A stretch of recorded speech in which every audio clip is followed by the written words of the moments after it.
Je suis la fierté qui unit 11 millions d'hommes et de femmes. 23 agences, plus d'une trentaine de guichets automatiques. Votre banque. Je suis la capitale du transit et du trafic. Plus de 160 000 clients satisfaits chaque année. Plus de 520 milliards de francs CFA de prêts octroyés par votre banque. Je suis le lien qui nous unit depuis plus de 20 ans. Un peuple, un pays, votre banque. NCA Bank est fier d'être au Bénin et désormais dans 4 autres pays. NCA Bank, le vrai visage de la banque. Bonjour et bienvenue à cette émission consacrée aux icônes du Dahomey. Avec les réformes électorales de l'après-Seconde Guerre mondiale, Augustin Kokou Azango s'allie à Émile Derlin Zinsou. Et c'est le même groupe d'élite avec les Paul Hassimé qui ont proposé le révérend Père au pied pour le collège des citoyens. Armand Guetometti a tenté de licencier Tchabikao, mais Maga, qui était le mentor de Tchabikao, a refusé. Un autre coup. Il paraîtrait, oui. Ça c'est le non-dit, oui. Il paraîtrait qu'il menait des tractations, que Maga aurait commandé à mener des tractations pour que Apiti ne puisse pas arriver. Un autre coup d'État a été lancé par des soldats de la garnison de Ouida le 26 octobre. Mais l'élection est invalidée au prétexte que le taux de participation était faible. Vous m'avez appelé, vous n'avez pas voulu de moi, je retourne à ma carrière et il est reparti sans amertume, mais avec de lourdes séquelles. Dans le procès de la voie du Dahomey, il s'est rapproché de la situation coloniale. Ça a beaucoup de cerveau. Vous savez, Abdoulaye Issa était en fait le leader du Nord. Pour changer le nom de Dahomey en République du Bénin, vous savez que fait partie, disons, de ceux qui ont piloté, sinon le principal. Albert Thévoïgré, c'est toute une histoire. L'ombre de Mathieu Kérékou qu'il a suivi a vu son patron à terre comme ça, il a armé. A été s'acheter sur lui, au moment où il se relevait que l'autre de dos.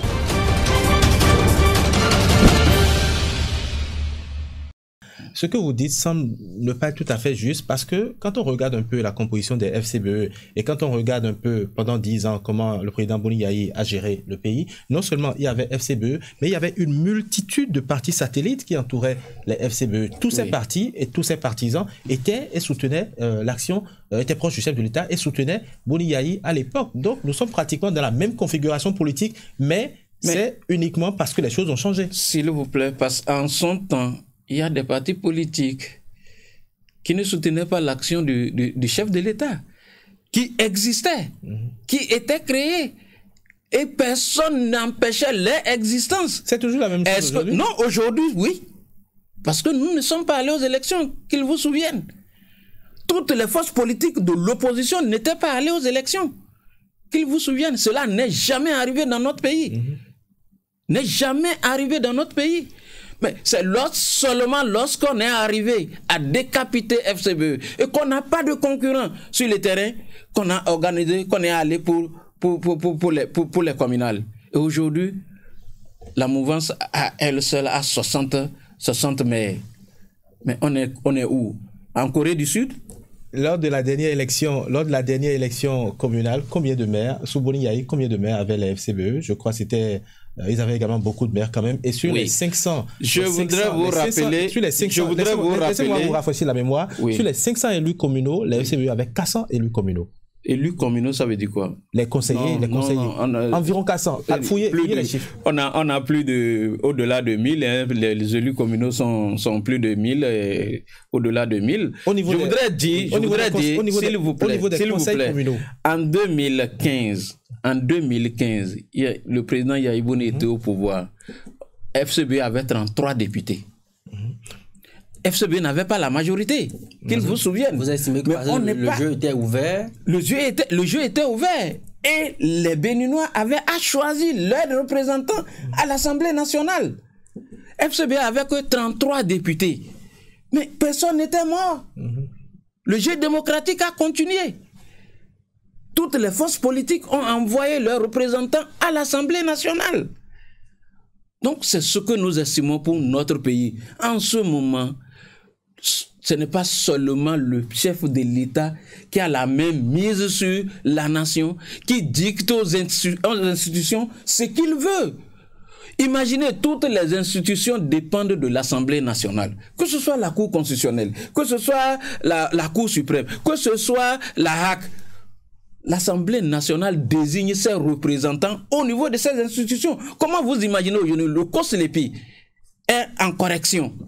C'est seulement le gouvernement qui le corrige. Je n'ai pas envie de vous renvoyer en arrière. Je vais laisser la parole à Joël tout à l'heure. Tout ce que vous avez dit, par exemple, ces dysfonctionnements qui ont été constatés au niveau des institutions, pourquoi en son temps, lors de la première révision constitutionnelle que Patrice Talon avait introduite à l'Assemblée nationale, pourquoi en son temps, vous n'avez pas validé cette révision? Parce que ces dysfonctionnements que vous avez évoqués trouvaient solution à travers les propositions qui avaient été faites. Comment elle à travers la désignation, parce que vous avez parlé de la désignation dans les différentes institutions. Il y avait des propositions concrètes qui avaient été faites et qui empêchait le chef de l'État d'avoir la même mise sur la plupart des institutions.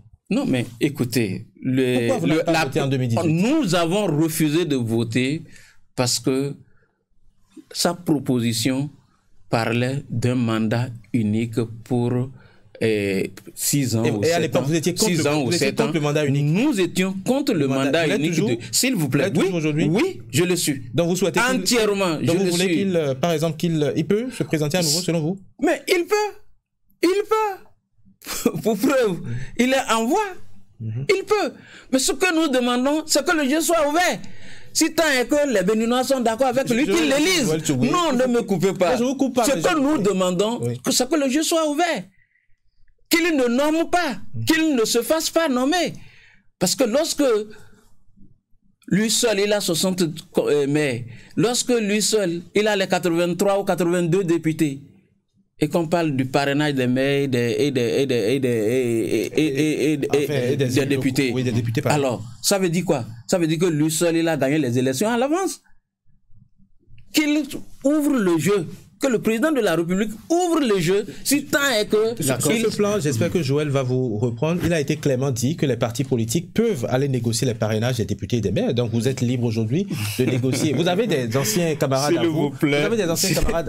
Vous avez des anciens camarades à vous. Les anciens camarades. Je dis la chose de façon claire parce que vous avez des anciens camarades à vous, parlementaires même, avec qui vous êtes restés dans la même formation politique, qui sont aujourd'hui avec le chef de l'État. Vous pouvez les revoir aujourd'hui et négocier les parrainages. Tout comme nous n'avons pas, s'il te plaît, nous n'avons pas négocié les parrainages. Nous avons que le jeu soit clair. Et que on nous... Non, vous avez posé des questions. Laissez-moi répondre, s'il vous plaît. Nous avons à ouvrir le jeu. Tous ceux qui veulent être candidats doivent participer aux élections et c'est aux populations de donner leur quitus à qui elles veulent.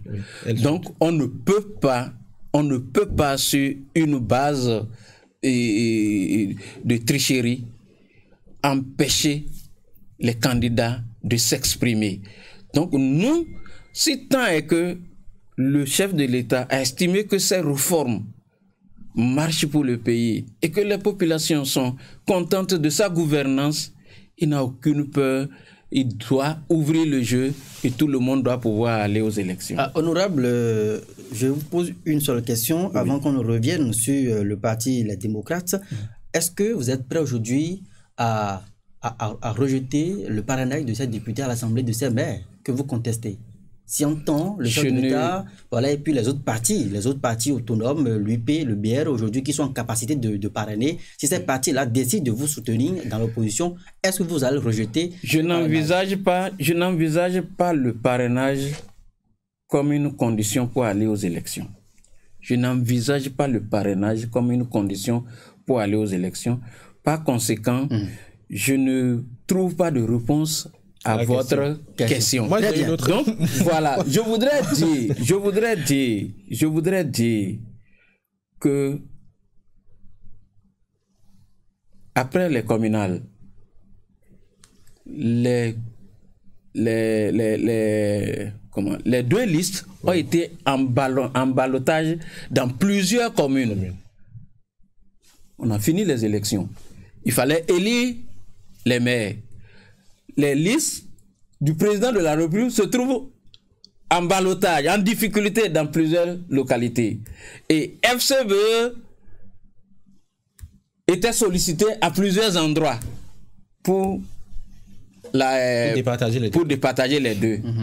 Mais qu'est-ce qu'on a fait? On est retourné à l'Assemblée nationale. D'accord. On est retourné à l'Assemblée nationale. On a pris un acte qui empêche FCBE de négocier avec les autres formations politiques. Ça veut dire quoi? Ça veut dire quoi? Ça veut dire quoi? Quand on dit qu'on peut négocier le parrainage. Vous n'y croyez pas? Je n'y crois pas. J'ai une question à poser justement dans le sens de ce que vous avez demandé tout à l'heure. Moi, ce que j'ai à vous demander, c'est qu'aujourd'hui, le parti n'a pas encore une existence légale. Le parti, au terme de la loi ou selon la loi, aura une existence légale, mettons, au plus tard dans 2 mois. D'accord. Le processus électoral pour le compte de la présidentielle serait déjà assez avancé. Aujourd'hui, les députés, je crois, c'est même cette semaine, la semaine dernière, devaient se prononcer sur la désignation de leurs membres au sein de certaines institutions impliquées dans le processus électoral. Est-ce que vous, et dans ces conditions, vous estimez que vous allez participer justement à l'élection présidentielle de 2021? Est-ce que ça ne vous donne pas l'impression que vous êtes en train de sauter dans un bus qui est déjà plein? Aucun bus n'est plein. C'est les populations qui disent si le bus est plein ou pas. Aucun bus n'est plein. Parce qu'on a l'impression que le processus a déjà commencé sans vous. Mais comment sans nous? Mais les élections, c'est pour l'année prochaine. Donc, aucun processus n'a commencé. Si vous n'êtes pas déjà impliqué dans le processus... Parce que là, présentement, vous n'êtes pas à jour. Mais le processus a déjà démarré. Vous êtes conscient que le processus électoral a déjà démarré? Au fait, ce que vous ne comprenez pas, la loi ne dit pas qu'il faut être parti politique pour aller aux élections présidentielles. Pour aller aux élections présidentielles. Nous pensons que ce n'est pas forcément les démocrates qui vont parrainer, qui vont présenter le candidat. Donc, le processus, nous sommes dans le processus, nous sommes acteurs politiques, nous sommes population béninoise, nous sommes déjà dans le processus, nous suivons ce qui se passe. Ça veut dire que vous pourrez soutenir un candidat? C'est le parti qui décidera. D'accord. Alors, honorable Noureddou Atchadé, nous parlons justement de votre parti, les démocrates. La structuration du parti, quand même, renseigne assez sur les ambitions que vous nourrissez à l'intérieur. Oui. Vous avez au sommet un haut conseil, un haut conseil à vous reprendre, qui sera composé essentiellement des personnalités fortes. Alors, après cela, il y a également d'autres démembrements. Pourquoi avoir opté pour l'ossature, cette architecture au sein du Parti Les Démocrates? Non, vous savez, chaque formation politique crée ses instances selon le désir et comment il comprend les choses pour saisir, capter l'électorat et pouvoir organiser sa base électorale. Donc je crois que nous l'avons fait parce que nous estimons que c'était nécessaire d'avoir ces instances-là pour bien gérer le parti. Alors aujourd'hui, est-ce que les deux anciens chefs d'État se retrouvent à l'intérieur du parti, Nicéphore Soglo et Boni Yayi? Les deux anciens partis et les deux anciens chefs de parti joueront un rôle important. Les deux anciens chefs de l'État joueront un rôle important dans l'architecture du parti. Et même, on a quand même, avant le dépôt des dossiers au ministère, quand même suivi de près ou bien de loin ces passes d'armes entre Boni Yayi. C'est du passé. Il n'y avait pas eu. Finalement, est-ce que Nicéphore Dieudonné Soglo est dans la barque de la démocrate? Il n'y avait pas eu de passe d'armes. Il y a eu un communiqué du président Nicéphore Dieudonné Soglo et qui date d'à peu près 1 mois et demi, 2 mois. Et je vous dis, tout ça, c'est du passé. Les deux anciens chefs de l'État joueront un rôle important dans le retour de la démocratie dans notre pays. Je voudrais bien rebondir sur cette question parce qu'on a l'impression qu'il y a quelque chose de clair, qu'il n'est pas, enfin, qu'il y a quelque chose qu'on ne dit pas, parce que le mercredi dernier, lors de la création du parti, vous étiez en train de dire qu'il y avait toujours des discussions en cours pour que Nicéphore Soglo soit avec vous. Dans le même temps, le président du parti, Éric Mouleté, fait une déclaration. Il dit, les deux présidents sont à nos côtés, seront très présents à nos côtés. Il confirme quelque chose que vous n'appuyez pas. Non, on dit la même chose. Il dit, les deux anciens chefs de l'État joueront un rôle important au sein du parti. Parce que les deux travaillent pour le retour de la démocratie dans notre pays. Je dis la même chose que lui. Et puisque nous sommes tous acteurs et nous travaillons à cela, je crois qu'on ne peut pas dire le contraire de ce qui se passe. D'accord. Alors, honorable, vous êtes aujourd'hui le premier vice-président du parti. Il ne vous aura pas échappé quand même que bon nombre d'observateurs ont vu venir un clash entre vous, la personne de l'honorable Eric Ondete également. Finalement, comment le choix, l'unanimité a été trouvé autour de sa personne pour qu'il préside aujourd'hui le parti? Et vous me direz en même temps si il a les coups de franche aujourd'hui, le charisme nécessaire pour conduire à bon port les démocrates. Vous me faites sourire. Vous avez parlé de clash? Non. Je crois que non. Puisque vous étiez également pressenti pour diriger ce parti. Oui. Surtout quand on sait que vous êtes un fidèle de Boni Yayi, qui plane aujourd'hui sur le parti. Le parti appartient à plus de 1150 ou 155 membres fondateurs. Le parti n'appartient pas au président Boni Yayi seul. Donc ça appartient à cet ensemble-là. Donc, je voudrais vous dire que dans un processus de désignation de responsables devant diriger une formation politique, il y a toujours des coulisses. Alors, et si j'étais pressenti et que le président Eric également était pressenti,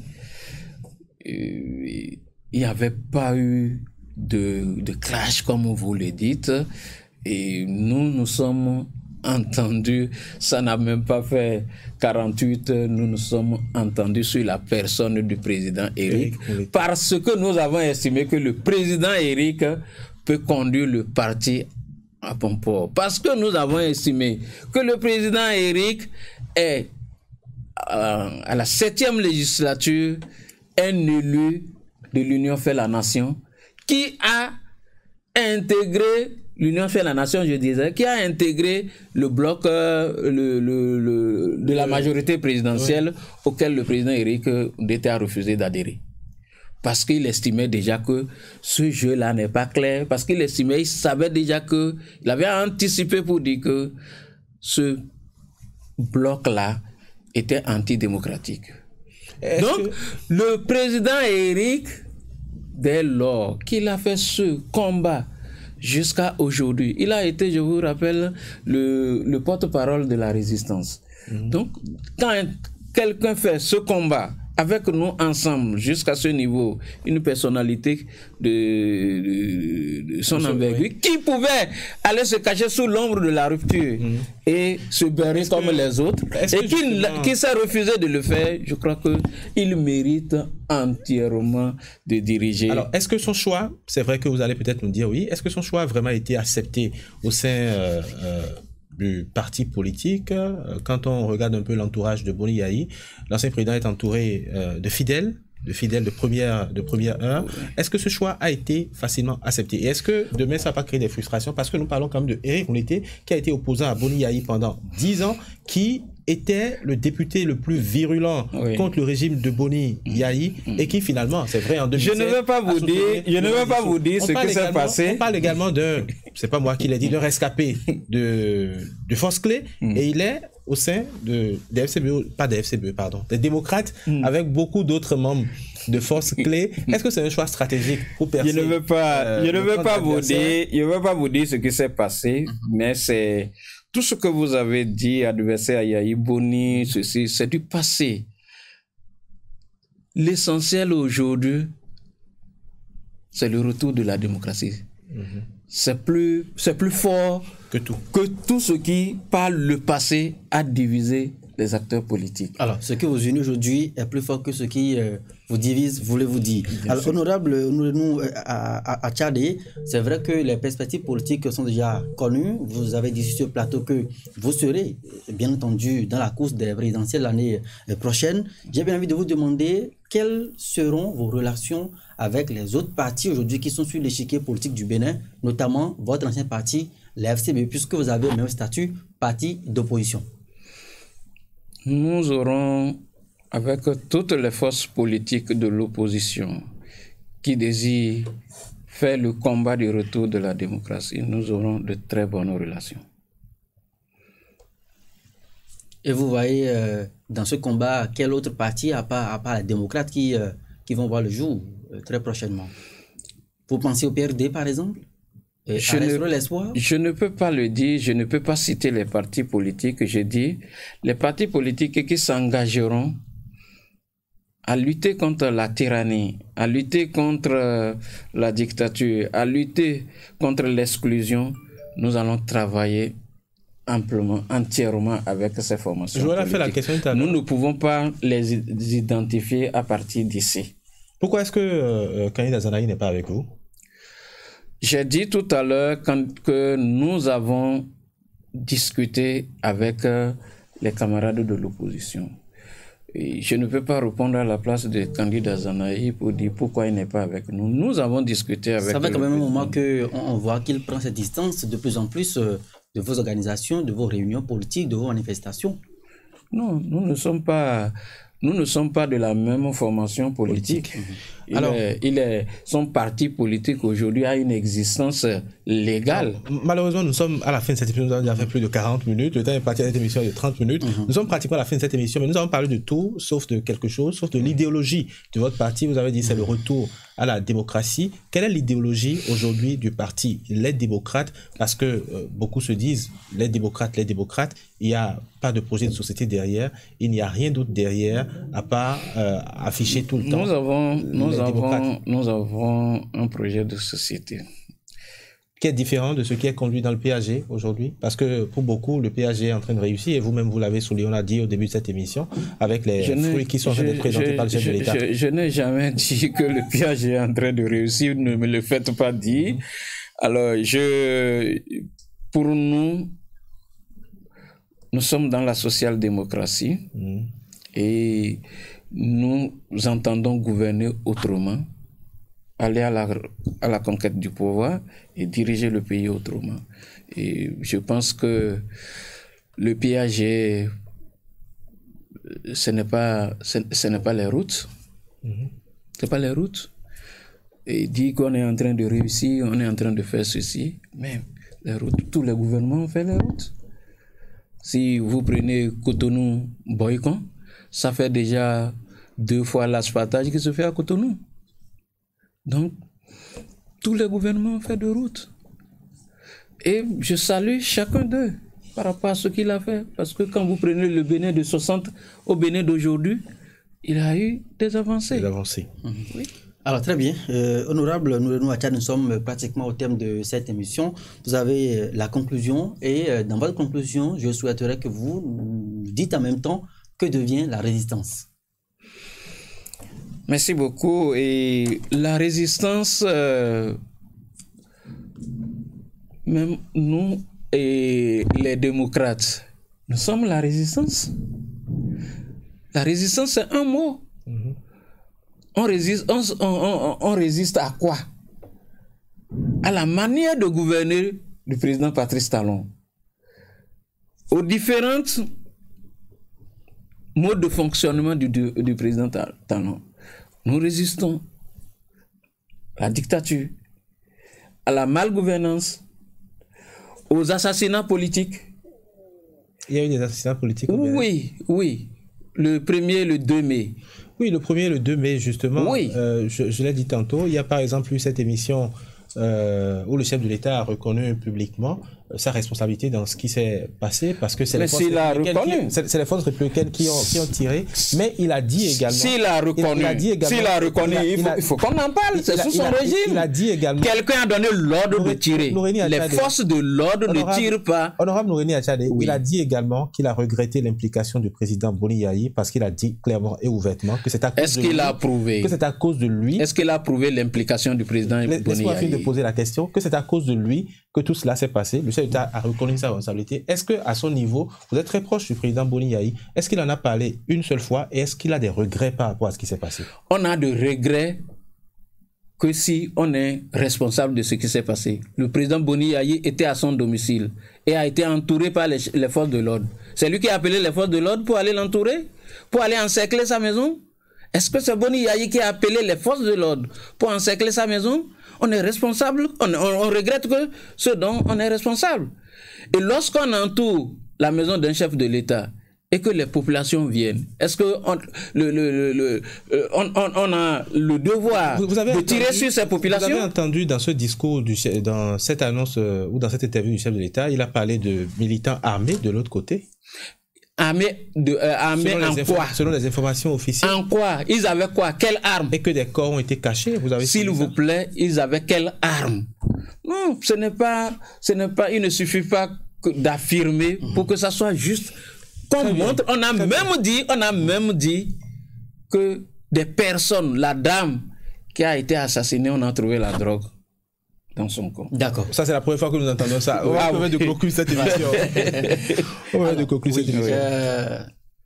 Je ne sais pas s'il faut encore vous demander de conclure, puisque... Donc, j'ai répondu par rapport à la résistance pour dire que les démocrates sont les résistants. Et que la résistance continue jusqu'au jour où la démocratie sera restaurée dans notre pays. Merci. Et je voudrais inviter quand même les populations à beaucoup de patience et à soutenir les démocrates pour le retour de la démocratie, pour le retour du bien-être dans notre pays.